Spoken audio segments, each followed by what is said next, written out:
What are pseudo element? Pseudo element is used to style specific parts of an element. मतलब है कि हमने इसमें ना कोई स्पेसिफिक पार्ट होता है, मतलब है कि हर पूरा एरिया ही नहीं, बस कोई पार्ट होता है जिसको हमने ना अप्लाई करना होता है।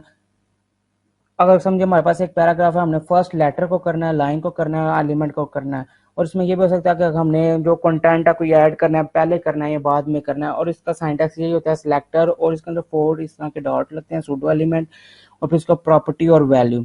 द फर्स्ट लाइन ये देखें, the first line pseudo element, the first line pseudo element जो है ना ऐड करता है special style to the first line of a text. मतलब ये जो फर्स्ट लाइन होती है उसके अंदर जो फर्स्ट लाइन होती है ना उसके अंदर स्पेशल स्टाइल जो होता है ना वो ऐड कर देता है।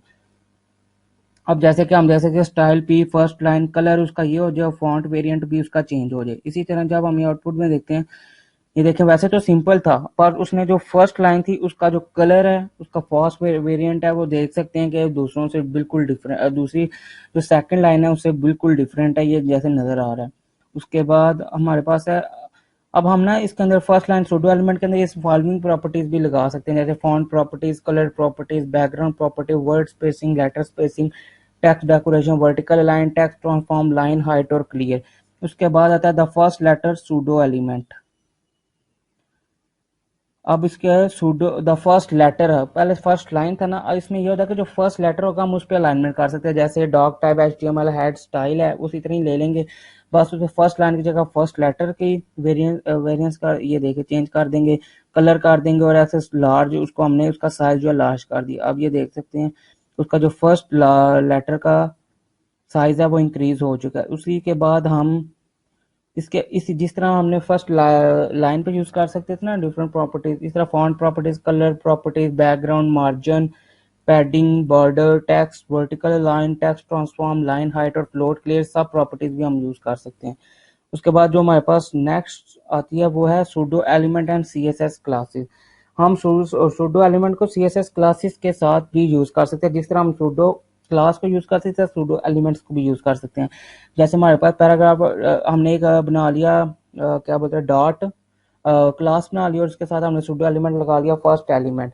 अब देखिए हम नीचे जैसे class is equal to intro, this is an introduction, और उसका देखिए दिस का जो टी है वो बड़ा हो चुका है, मतलब है कि हमने साथ क्लास को भी काट लिया, उसका मतलब है कॉल काट लिया एक तरह का, क्लास को कॉल ही काट लिया, और उसका उसका जो फॉन्ट साइज है वो भी इंक्रीज हो गया, मतलब हम इन दोनों को इकट्ठा भी यूज कर सकते हैं। उसके बाद आ जाते हैं मल्टीपल सूडो एलिमेंट्स। ज्यादातर तो सूडो एलिमेंट्स जो होते हैं वो कंबाइन हो जाते हैं, कुछ सेवरल सूडो एलिमेंट होते हैं जो नहीं कंबाइन हो जाते, जैसे the first letter of paragraph will be in red in the following example हम दे सकते हैं। The first letter of a paragraph will be in red in excel dot font, the rest of the first line will be in blue and in small cap, the rest of the paragraph will be default font size and colour. अब ये देखिए इसमें हमने ये किया कि हमने multiple use किया ना, अब हम चाहते हैं कि उसका जो फर्स्ट लेटर है उसका कलर भी चेंज हो जाए और जो फर्स्ट लाइन है उसके साथ भी हो जाए। हमने ये देखो अप्लाई किया हुआ है, ये देखें कलर और एक्स्ट्रा, अब जैसे वाई की साइजिंग चेंज हो गई है, और इसी तरह जो फर्स्ट लाइन था उसकी भी जो कलर और फॉन्ट वेरिएंट फॉन्ट की जो टाइप थे वो भी चेंज हो चुकी है। हमारे पास एक चीज आती है बिफोर और आफ्टर की, ये भी एक सूडो एलिमेंट होता है। ये जो सूडो एलिमेंट है पता है ये सब इंसर्ट करता है some content before the content of animal. इसका मतलब है कुछ कंटेंट से पहले जो हमने कोई एलिमेंट ऐड करना हो तो आप ये यूज करते हैं। जैसे कि अभी हम देख सकते हैं स्टाइल में हमने एक हेडर वन लिया हुआ और उसके अंदर हमने सूडो एलिमेंट को एक तरह का कॉल करवाया हुआ, और उसके कंटेक्ट के अंदर हमने उसका लिंक दे दिया है, URL दे दिया, जो चीज़ हमने ऐड करनी है, हम एक पिक्चर ऐड करना चाह रहे, एक गिफ ऐड करना चाह रहे, उसका हमने लिंक दिया है। उसके बाद स्टाइल और हेड दिस, देखो हेडिंग वन है ना, इससे पहले स्माइली आ गया दिस, क्योंकि हमने इस पे लगाया हुआ बिफोर, दिस इज हेडिंग, और इसी तरह जब नी पे भी दिस इज हेडिंग यूज किया तो उससे पहले ये गिफ का आ गया। उसके बाद हम आगे भी यूज करेंगे द आफ्टर सूडो एलिमेंट। इसमें ये होगा कि कोई भी कंटेंट या चीज हम ऐड कराना चाह रहे हैं वो आफ्टर आएगी, जैसे अगर हम हेडिंग वन पे इधर देख सकते हैं हमने एक फिर वो गिफ ली हुई है इमेज, तो अब हम जैसे इधर हेडिंग वन पे करेंगे तो इधर इसके बाद आएगी, हेडिंग वन के बाद, ये देखें दोनों साइड पे इधर भी हेडिंग वन के बाद और इधर भी हेडिंग वन के बाद आ रही है। अब उसके बाद हम नेक्स्ट पार्ट पे जाएंगे, CSS एट्रीब्यूट सिलेक्टर। इसमें होता है कि हम एट्रीब्यूट को सिलेक्ट कर सकते हैं जैसे कि different attribute selector use to select element with a specific attribute. अब ये देखें, CSS attribute selector is used to select element with a specific attribute। अब ये देखें, the following element select all target element with a target attribute। हमारे पास एक attribute है target, ठीक हो गया। ये target background colour is equal to yellow. उसके बाद ये देखें हेडिंग 2 में हमने लिखा CSS एट्रीब्यूट सिलेक्टर, मतलब एक हेडिंग दे दी है। उसके बाद ये देखें एक एंकर टैग है, उसके अंदर HREF और उसके बाद हमने लिंक दे दिया w3school.com। उसके बाद AHRFW और टारगेट हमने किया ब्लैंक, मतलब वो ब्लैंक ओपेक, और disney.com क्या है। अब इधर क्या होगा कि जो ये दोनों है ना, इनके जो बैकग्राउंड कलर है ना, जो सेकंड और थर्ड वाला, इनके बैकग्राउंड कलर येलो हो जाएंगे, क्योंकि हमने इसको टारगेट करके एक टारगेट कीवर्ड यूज करके इस पे जो है ये चेंजिंग की है। उसके बाद है, हम आगे तो हमने सिर्फ टारगेट लिखा था ना, अब हम इधर target is equal to blank जो वैल्यू है वो भी दे सकते हैं, जैसे कि इधर दी भी है, और उसकी भी आउटपुट इसी तरह ही आएगी। ये देखिए target is attribute is equal to value, attribute की वैल्यू दे दें, एट्रीब्यूट जो भी हम वैल्यू देना चाहते हैं वो दे के उसके बाद हम ये करेंगे तो आउटपुट सिमिलरली ही होगी। ये देखिए अब इधर हमने वैल्यू नहीं, इधर target is equal to blank था ना, तो इसलिए इधर टॉप था, तो इसलिए ये जो है विकीपीडिया वाला जो है नहीं लिंक कलर चेंज हुआ, बस इसके बैकग्राउंड कलर चेंज हुआ है। उसके बाद है अब CSS attribute value selector is used to select element with an attribute value containing a specific word, मतलब specific word उसने रखा हो, जैसे कि अभी the following example जो हम नीचे दे सकते हैं, select all the element with the title attribute that contain a space separated list of word, one of which is flower।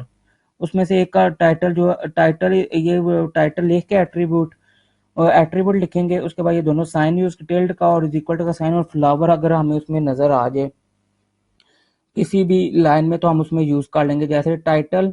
अब ये देखें image source is equal to क्या, मतलब उसका हमने लिंक दिया title is equal to clematis flower. अब ये देखिए इसमें फ्लावर का कीवर्ड यूज हुआ है ना टाइटल में, तो हम टाइटल के अंदर जो फ्लावर का कीवर्ड है उसकी जो सारी चेंजिंग है ये सिर्फ उसके साथ होगी। उसका बॉर्डर जो होगा वो 5 पिक्सल पे सॉलिड येलो हो जाएगा। अब सेकंड वाले पे भी होगा, थर्ड वाले पे नहीं होगा, ये देख सकते हैं आप। ये देखें इन दोनों पे हुआ है, थर्ड वाले पे नहीं हुआ क्योंकि उसका जो कीवर्ड था वो फ्लावर नहीं मैचेस की है जो उसने वैल्यू दी थी। उसके बाद हम नेक्स्ट जाते हैं, CSS attribute value selector is used to select element with the specific attribute starting with the specific value। मतलब है कि वो स्पेसिफिक वैल्यू से स्टार्ट हो रही हो, मतलब है कि अगर कोई जैसे टॉप है ना, जैसे the following example select all the element with the class that begin with top. मतलब है कि ये जो हम साइन है ना क्लास और ये दोनों साइन लगाएंगे, उसके बाद टॉप लिखेंगे बैकग्राउंड कलर। अब जैसे हेडिंग 1 अगर हमने इसके अंदर शुरू में टॉप यूज स्पेसिफिक हो, ये ना हो कि टॉप हो उसके आगे कुछ भी लिखा हो, टॉप है तो आगे अगर स्लैश अगर बीच में सेमी कोई आ गया स्लैश ही आ गया तो चेंज हो जाएगा। जैसे अभी ये देखिए हेडिंग 1 क्लास टॉप हेडर है, टॉप आ गया तो ये सिलेक्ट कर लेगा। उसके बाद ये पैराग्राफ है, इसको भी सिलेक्ट कर लेगा, जिसके अंदर भी जो टॉप है उसका कीवर्ड अगर हो, अगर क्लास है क्लास के अंदर टॉप का हो तो तब ये चेंजिंग होगी। अब ये देखें क्लास के अंदर टॉप का, इसके अंदर टॉप कंटेंट है पर ये वर्ड ही चेंज हो जाता है, मतलब स्पेसिफिक होना चाहिए, इसलिए सिर्फ इस दोनों पे चेंजिंग होगी।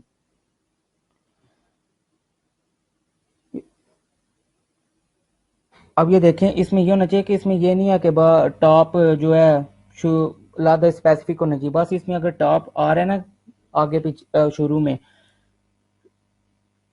शुरू में टॉप से स्टार्ट हो रहा है तो ये वोल वर्ड पे नहीं होना चाहिए, बस अगर शुरू में टॉप आ रहा है तो ये जो है ना सिलेक्ट कर लेगा। अब देखें हेडिंग 1 में टॉप आ रहा है, पैराग्राफ में टॉप आ रहा है, कॉन्टैक्ट में टॉप आ रहा है, तो ये इनको सिलेक्ट कर लेगा तीनों को, तीनों के बैकग्राउंड कलर चेंज कर देगा। उसके बाद है attribute value selector is used to use attribute and with a specific value. इसमें अब ये होगा कि जो भी वैल्यू होगी ना वो जो एंड, जिस तरह आगे हम स्टार्ट देख रहे थे ना, ये एंड के लिए साइन क्लास और ये डॉलर का sign is equal to test, इसके लिए हम ये करेंगे, जैसे कि अभी हम ये देख सकते हैं कि div class equal to first test, और हमने टेस्ट लिया हुआ ये भी सिलेक्ट हो जाएगा। अब सेकंड वाले के साथ टेस्ट है ही नहीं है, वो नहीं सिलेक्ट होगा।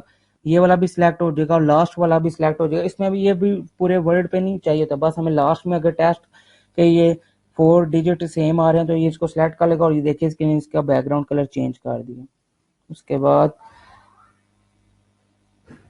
ये जो है the attribute value selector is used to select element whose attribute value contain a specific value the following element. इसमें ये होगा कि जैसे कि अब हम देख सकते हैं कि हम कहीं भी टी ई आ जाएगा ना तो ये इसको सिलेक्ट कर लेगा। यानी कि जैसे ये टी है ना, मतलब इसमें ये नहीं होगा कि शुरू में आए लास्ट में आए, टी ई होगा ना ये इसको सिलेक्ट कर लेगा। और ये तब यूज होगा, ये देखें